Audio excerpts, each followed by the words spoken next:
encouraging everyone listening. Once Upon a Time in Hollywood, obviously, the movie was and is a true delight. Now, have you read the thing that we added to the? Here's what I love: the screenplay for a Bounty Law episode. Yes, here's what I love, because this is you. This is the essence of.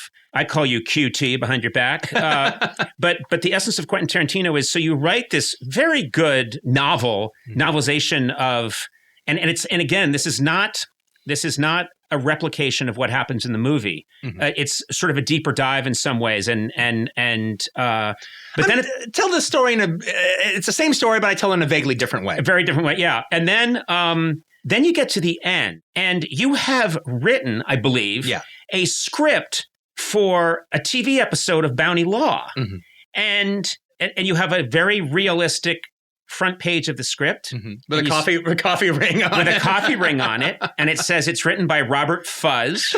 Yes, don't know who the fuck that is, and it says revised final draft July 6th, 1959, and then it's a very good Bounty Law episode. You get a sense of the show. Yeah, episode of Bounty Law. And then you have all of this, like the Bounty Law lunchbox and the Bounty comic Law, books, the TV guides, and then you have the Mad Magazine parody of Bounty Law, which is fantastic and spot on. Okay, this is the perfect last story for this episode that you will appreciate. Okay, go back again to the cover of the Mad Magazine there. Oh yeah. Okay, got it. Okay, so the idea was, he's gonna when it comes to Rick's apartment. Yeah. His house. He's going to have some of his posters will be framed and like the TV guides that he's on, he'll have those framed. But also was the idea that Mad would have done a spoof of Bounty Law. And so he would have had the cover of that.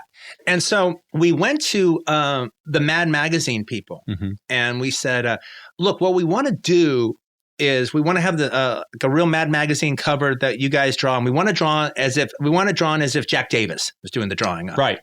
And I had the whole idea in my mind that it would be Alfred E. Newman on the wanted poster with his finger up his nose. Yep. And Rick kind of doing a double take when he sees him. Yep. So I described to them exactly what I wanted for the poster, and they go, okay. And so they have their Jack Davis guy, and he went and he drew it. And then when it was done, it looked so terrific. It's perfect. And then they came back to us, and then we said, hey, look, guys, I don't know if you want to do this or not, but if you want to do it, we can show you all the footage we shot for Bounty Law. And if you wanted to do a spoof in the magazine of Bounty Law, Lousy Law, I'm the one that came up with the Lousy Law title, we would be into that. Well, they thought that was kind of a good idea too. So they came down into the editing room and we showed them all the Bounty Law footage we had. And then they wrote their little spoof and then they came out with it. So they used that cover as their real cover. Yep. And then they had the spoof in the magazine. It turned out that was the last original episode, last original issue of Mad Magazine ever published. Oh, you're kidding. They still publish Mad Magazine, but it's reprints now. Yes, I've actually seen that because I've run across them and I wanted my son to know, because Mad Magazine was such a big deal to me. Yeah. And I used to actually always go to the movie spoofs. Yeah, absolutely. And I would read those, and often really good movie criticism. Yeah, really good movie criticism, and also often I read those without seeing the movie. Yeah, that happened a bunch of times.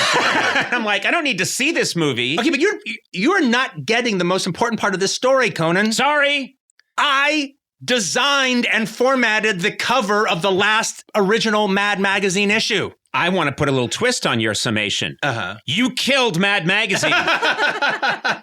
What about that?